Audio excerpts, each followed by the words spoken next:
पावली शायद मोदी सरकार जीएसटी काउंसिल के माध्यम से यही पूरे देश को संदेश देना चाहते हैं। जी हाँ, अभी जो नया जीएसटी आया है उसको आप देखेंगे तो उन्होंने middle class family, upper middle class family को ढेर सारा सहूलियत दिया है। तो जीएसटी के बारे में हम थोड़ा जानते हैं कि जीएसटी की ज़रूरत क्यों आन पड़ी थी। तो 1 जुलाई 2017 से पहले हम चलते हैं, जब जीएसटी नहीं था, एक्साइज ड्यूटी और वैट से और सर्विस टैक्स से काम चला रहे थे स्टेट्स और सेंट्रल गवर्नमेंट। तो एक्साइज ड्यूटी का पार्ट सारा सेंट्रल गवर्नमेंट ले जा रही थी, स्टेट्स के पास बच रहे थे सर्विस टैक्स एंड वैट। तो एक और जहां अमीर राज्य और अमीर होते जा रहे थे, गरीब राज्य, बीमारू राज्य जिसको कहते हैं, वो और बीमार होते जा रहे थे। फिनेंशियल टर्मोइल चारों तरफ मचा हुआ था। फिनेंशियल टर्मोइल अगर हम कहें तो जो अमीर राज्य थे जैसे महाराष्ट्र हो गया, गुजरात हो गया, दिल्ली हो गया, वो कम जीएसटी सर्विस टैक्स और वैट चार्ज करके सारे इंडस्ट्रीज़ को अपने स्टेट्स में बुला ले रहे थे, क्योंकि वो पहले से अमीर थे, वो अफोर्ड कर सकते थे। लेकिन जो गरीब राज्य थे जैसे झारखंड हो गया, राजस्थान हो गया, वो एक खास परसेंटेज के नीचे सर्विस टैक्स और वैट अफोर्ड नहीं कर सकते थे। तो उन्होंने डिसाइड किया कि अपनी बातें लगातार सेंट्रल गवर्नमेंट के पास रख रहे थे और सेंट्रल गवर्नमेंट को हमेशा उनको रिलैक्सेशन देना पड़ रहा था, मदद करना पड़ता था। तो उन्होंने इस बात को तय किया कि क्यों ना एक टैक्सेशन में पूरे भारत में यूनिफॉर्मिटी लाई जाए। इससे क्या होगा कि सबको बराबर टैक्स देना होगा। तो जो इंडस्ट्रीज़ हैं वो कहीं भी पूरे देश में यूनिफॉर्म रूप से, समान रूप से अपनी बिजनेस को इस्टेब्लिश कर सकते हैं। तो हुआ भी कुछ यूँ ही, लेकिन थोड़ा रुकिए, आखिर इसकी ज़रूरत क्यों पड़ी? इसकी ज़रूरत इसलिए पड़ी कि जो बिजनेस हाउसेस थे, हालांकि सरकार ने किसी को रोका नहीं था, पूरे देश में जीएसटी से पहले भी आप कहीं भी अपने बिजनेस को आप लगा सकते हो, लेकिन जो बिजनेस हाउसेस थे उनको जहाँ 10%, सपोज एग्जांपल के लिए कहते हैं कि राजस्थान में सपोज सर्विस टैक्स 12% है और आपके गुजरात में 10% है, तो जाहिर सी बात है कि एक बिजनेस हाउस अगर साल भर में इस 2% के डिफरेंस में 30-40 हज़ार करोड़ सेव करता है और ट्रांसपोर्टेशन में कहता है चलो 2,000 करोड़ रुपए अगर लगते भी हैं तो कोई बात नहीं, 38,000 करोड़ हमारा फायदा है, तो वो जाहिर सी बात है गुजरात में ही लगाएगा जहां वो उसको 10% सर्विस टैक्स का बैट देना पड़ रहा है। तो ये होता भी यही था। और ये सारे जो अफोर्ड नहीं कर सकते थे, बीमारू राज्य जिसको कि राजस्थान हो गया, झारखंड हो गया, बिहार हो गया, वो देखते रह जाते थे, इंडस्ट्रीज इधर आती ही नहीं थी। तो ये बिजनेस हाउसेस के लिए भी ये था कि मेरा टैक्स बच जा रहा है ज़्यादा, और दूसरे राज्य में फिनेंशियल टर्मोइल था। तो सेंट्रल गवर्नमेंट ने इसी चीज़ को दूर करने के लिए 1 जुलाई 2017 को जीएसटी लागू किया पूरे भारतवर्ष में। इससे ये हो गया कि अब कहीं भी आप प्रोडक्शन करें, हर जगह जीएसटी सेम है। तो उसका ताज़ा एग्जाम्पल है कि अभी बेगूसराय में, बिहार के बेगूसराय में पेप्सिको ने बॉटलिंग प्लांट लगाया है। तो क्योंकि उसको पता है कि अब मुझे सेविंग पार्ट मेरा, क्योंकि मुझे टैक्सेशन तो हर जगह जीएसटी सेम देना है, क्योंकि 2 पार्ट है, एक सीजीएसटी एक एसजीएसटी। जितना सीजीएसटी है उतना ही एसजीएसटी है। सपोज किसी प्रोडक्ट पे 18% आप जीएसटी पे कर रहे हो तो उसमें 9% सेंट्रल गवर्नमेंट का है सीजीएसटी और 9% स्टेट गवर्नमेंट को जाता है एसजीएसटी। तो ये बहुत ही सिंपल कर दिया गया।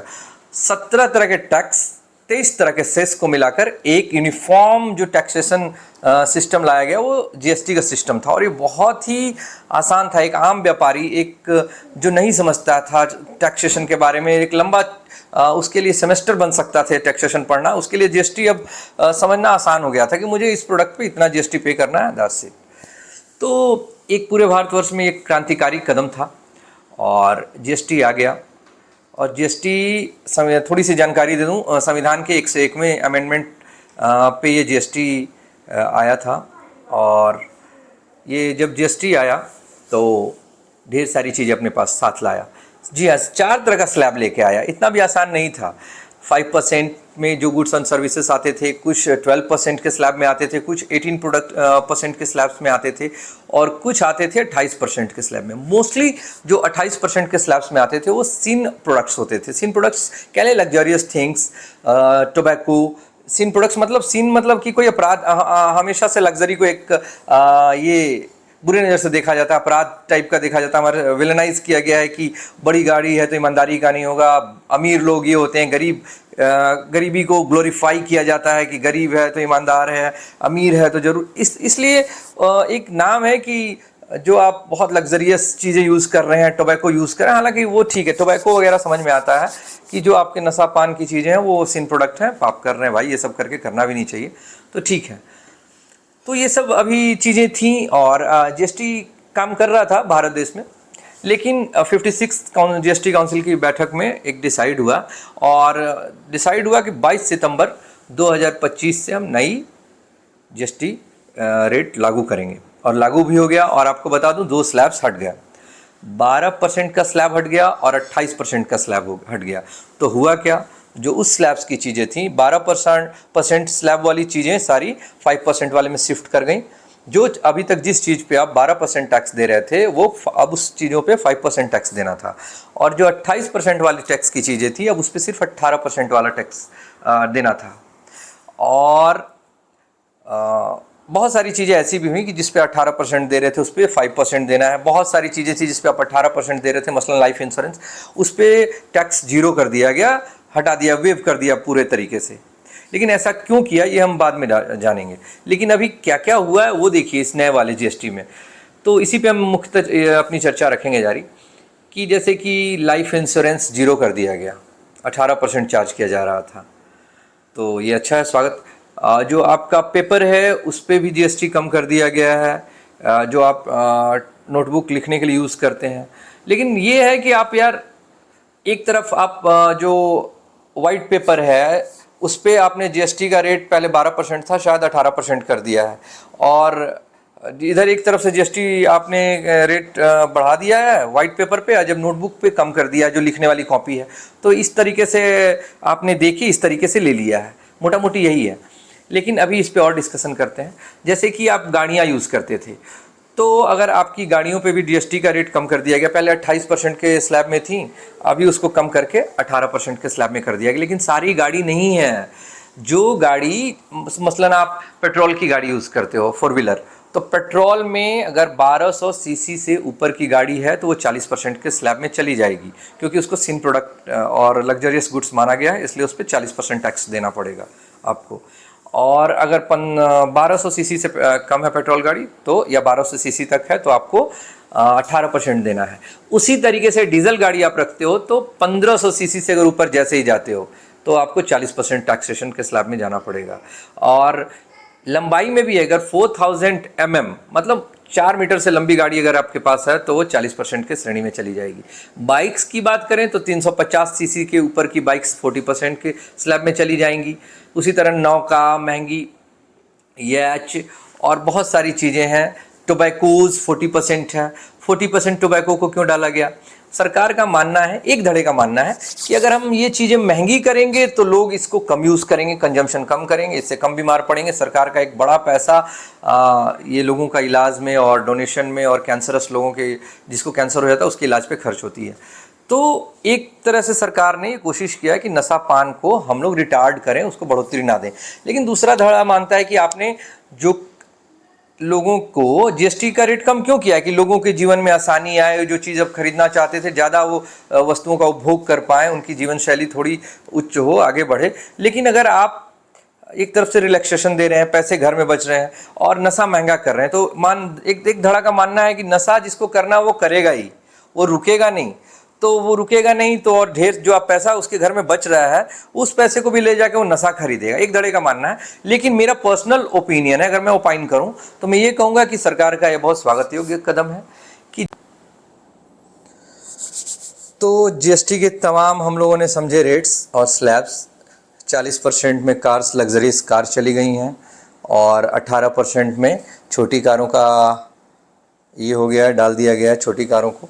इसके पीछे रैशनल, गवर्नमेंट की रैशनलाइजेशन अगर हम समझते हैं तो ये है कि गवर्नमेंट चाहती है कि जो मिडिल क्लास है, गरीब परिवार है, अपर मिडिल क्लास है, वो उनकी कंजम्पशन पावर बढ़े, उनकी इनकम बढ़े, उनके पास पैसा बचे। ताकि वो ज़्यादा से ज़्यादा कंज्यूम करें। जब कंज्यूम करेंगे तो डिमांड बढ़ेगा, डिमांड बढ़ेगा तो उसको पूरा करने के लिए उद्योग धंधे, कल कारखाने, फैक्ट्रीज़, बिजनेस हाउसेस बनेंगे, जिससे कि ज़्यादा प्रोडक्शन होगा। ज़्यादा प्रोडक्शन होगा तो ये एक साइकिल कंप्लीट होगा। ज़्यादा प्रोडक्शन होगा तो जीडीपी का ग्रोथ होगा, क्योंकि with in a country boundary जब गुड्स एंड सर्विसेज एक स्पेसिफिक ईयर में जो भी प्रोड्यूस होते हैं तो उसी से जीडीपी मापा जाता है। और जब जीडीपी का ग्रोथ होगा तो इंडिया की इकोनॉमी रिवाइव करेगी और तेज़ी से आगे जाएगी, और यही हर एक सरकार चाहती है। और सरकार के हाथ, दोनों हाथों में लड्डू है। एक तरफ उसको ढेर सारे टैक्स मिलेंगे क्योंकि कंज्यूम करने वाले ज़्यादा होंगे तो ज़्यादा टैक्स मिलेगा। एक तरफ है कि ज़्यादा प्रोडक्शन होगा तो कंपनीज, जो बिजनेस हाउसेस हैं जहाँ भी हैं, उनके तरफ से भी सरकार को भर भर के टैक्स मिलेगा। तो एक मोटा मोटी सरकार का ये है, और बहुत अच्छा कदम है सरकार का। लेकिन अभी थोड़ी सी कुछ बातें इसको हम लोग देख लेते हैं। जीएसटी एक इनडायरेक्ट टैक्स है, और इनडायरेक्ट टैक्स जो है कम लगाना चाहिए, डायरेक्ट टैक्स ज़्यादा लगाना चाहिए, क्योंकि इनडायरेक्ट टैक्स हमेशा रिग्रेसिव होते हैं। जीएसटी जैसा टैक्स तो बहुत ही रिग्रेसिव है, क्योंकि एक अमीर आदमी जो है वो भी बिस्किट पे उतना ही टैक्स पे कर रहा है, एक गरीब आदमी है वो भी बिस्किट पे वही टैक्स पर पे कर रहा है, टूथपेस्ट पे सेम। मतलब जो भी फास्ट मूविंग कंज्यूमर गुड्स है, दोनों जो सेक्टर है अमीर आदमी का और जो वेल ऑफ है और जो वेल ऑफ नहीं है, दोनों सेम टैक्स पे कर रहे हैं। तो ये थोड़ा सा डिस्पैरिटी है, क्योंकि एक आदमी 1 करोड़ कमाता है, वो अपने इनकम का 5% 7% खर्च में अपने घर को चला लेगा। लेकिन एक आदमी जो बहुत कम 8,000 10,000 15,000, पूरा पैसा उसको खर्चना पड़ेगा और टैक्स बराबर देना है। तो ये इसीलिए कहा जाता है कि इनडायरेक्ट टैक्सेस को थोड़ा कम करिए, डायरेक्ट टैक्स को ज़्यादा करिए। अब सोचिए, जेटली जी ने कहा था कि 5% यूनिट्स जो हैं वो 95% टैक्स पे करते हैं, जो 95% लोग हैं जो वो 5% टैक्स पे करते हैं। और इंडिया ऑर्गेनाइज्ड और अनऑर्गेनाइज्ड सेक्टर्स में बटा हुआ है। 96% लोग अनऑर्गेनाइज्ड सेक्टर में काम करते हैं और 4% लोग ऑर्गेनाइज सेक्टर में काम करते हैं। तो जो अनऑर्गेनाइज सेक्टर में काम करते हैं, तो आप सोचिए कि अनऑर्गेनाइज सेक्टर जो है उसमें इनपुट क्रेडिट नहीं मिलता है। वो लोग जो भी परचेज करते हैं, जो भी प्रोड्यूस करते हैं, तो अगर वो नहीं इनपुट क्रेडिट मिल रहा है उनको, तो वो क्या करेंगे कि जिसको वो बड़ी बड़ी कंपनियां उनका माल लेने से इनकार कर देती हैं, क्योंकि वो नहीं पे कर पा रहे हैं, तो उनको जो बड़ी कंपनियां उनको पे करना पड़ेगा। तो इस तरह वो माल लेने से इनकार कर देती हैं, और इस तरीके से वो जो 96% जो अनऑर्गेनाइज सेक्टर में काम करने वाला वो आदमी है, वो टैक्सेशन का लाभ नहीं उठा पाता। इसलिए नहीं उठा पाता है क्योंकि एक बात समझिए कि अगर आटा है तो ऑर्गेनाइज सेक्टर को इनपुट क्रेडिट मिल रहा है तो वो सस्ता माल देगा। अनऑर्गेनाइज सेक्टर को इनपुट क्रेडिट नहीं मिल रहा है तो वो सस्ता माल नहीं दे पाएगा। उसके लिए तो जो पहले रेट्स था वही अभी भी रेट्स है, तो लोग जो बचे खुचे हैं वो सभी इधर मूव कर जाएंगे, ऑर्गेनाइज सेक्टर से सामान लेंगे। यही रीज़न है कि घर के आसपास की दुकानें ठप पड़ती जा रही हैं और ऑनलाइन धंधा इतना चमक उठा, क्योंकि वो ज़्यादा डिस्काउंट दे पाते हैं, क्योंकि उनको इनपुट क्रेडिट मिल जाता है। तो कुल मिला जुला के सरकार ने आम लोगों के लिए बहुत अच्छा किया, लेकिन आनन फानन में लाया हुआ लगता है, क्योंकि 7 अगस्त को ट्रंप जी ने पिनल टैरिफ लगाने की बात की थी 25%, जिससे सरकार को 4.5 लाख करोड़ का मोटा मोटी लॉस हो रहा था। तो सरकार ने 15 अगस्त को जल्दी से ये घोषणा कर दी कि हम ये जीएसटी नया लॉन्च करें 2.0। लेकिन इसमें थोड़ी सी दिक्कत भी है, इसको बहुत अच्छे से देखा परखा नहीं गया। जैसे कि पेपर है, पेपर में आपको मैंने बताया कि पेपर में जीएसटी 18% है, 12% से 18% कर दिया गया प्लेन पेपर में, वहीं नोटबुक पे 0 कर दिया गया। तो भैया एक तरफ से कम करके एक तरफ से बढ़ा दे रहे हो, ये भी चीज़ें हैं। और दूसरी चीज़ें हैं कि गवर्नमेंट ने इसलिए किया था कि उधर आपका जब 4.5 लाख करोड़ का घाटा है तो यहाँ कंजम्पशन बढ़ने से कहीं उससे थोड़ा सा घाटा पड़ जाएगा, थोड़ा सीन प्रोडक्ट्स से घाटा पाटेंगे थोड़ा सा। फिर भी सरकार को 48,000 करोड़ का घाटा का अनुमान है शॉर्ट टर्म में। और इसके बाद फिर थोड़ा सा ये है कि जब कम जीएसटी का रेट रहेगा तो और भी लोग उसमें जल्दी जल्दी इनरोल करेंगे अपने आप को और ज़्यादा जीएसटी पे करेंगे। तो मोटा मोटी सरकार का ये कदम बहुत स्वागत योग्य है और हम सभी को दोनों बाहें फैलाकर इसका स्वागत करना चाहिए। जहाँ कमी है जीएसटी काउंसिल की बैठक होती रहेगी, वो लोग सुधारते रहेंगे। Thank you.